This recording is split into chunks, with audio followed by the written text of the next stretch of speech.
सर्वश्रेष्ठ दानशूर कोण? श्रीकृष्ण आणि अर्जुन एकदा बोलत बसले होते.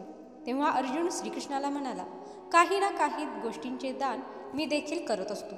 मग सर्वजण कर्णाला दानशूर असे का म्हणतात? या प्रश्नावर श्रीकृष्णाने स्मित हास्य केले. नंतर जवळच असलेल्या 2 टेकड्यांचे रूपांतर श्रीकृष्णाने सोन्यात केले आणि अर्जुनाला म्हणाला की अर्जुना, या 2 टेकड्यांचे रूपांतर सोन्यात केले आहे. यातील सोने गावकऱ्यांमध्ये वाटून टाक.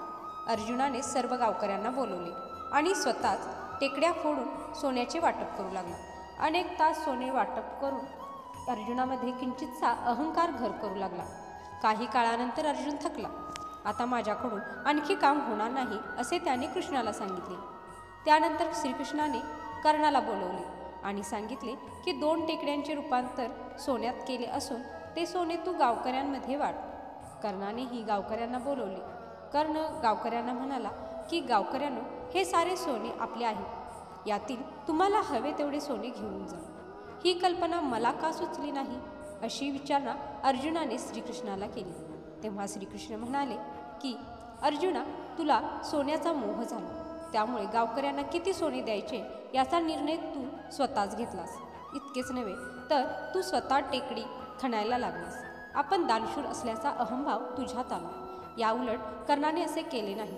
दान केल्यानंतर कोणी कौतुक करावे, जय जयकार करावा अशी कर्णाची अजिबात इच्छा नव्हती. म्हणून त्याने गावकऱ्यांनाच पाचारण केले. दानाच्या बदल्यात आभार किंवा धन्यवादाची अपेक्षा करणे हा एक प्रकारे सौदाच समजला जातो. कोणत्याही अपेक्षा न ठेवता दान केले पाहिजे, तरच ते आपले सत्कर्म ठरते.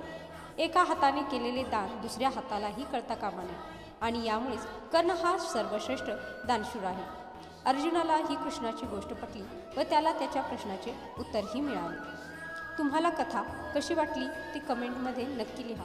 तुम्हालाही कर्ण व अर्जुन यामध्ये सर्वश्रेष्ठ दानशूर कोण याचे उत्तर मिळाले असेल तर कमेंटमध्ये होय असे लिहा. जय श्री स्वामी समर्थ.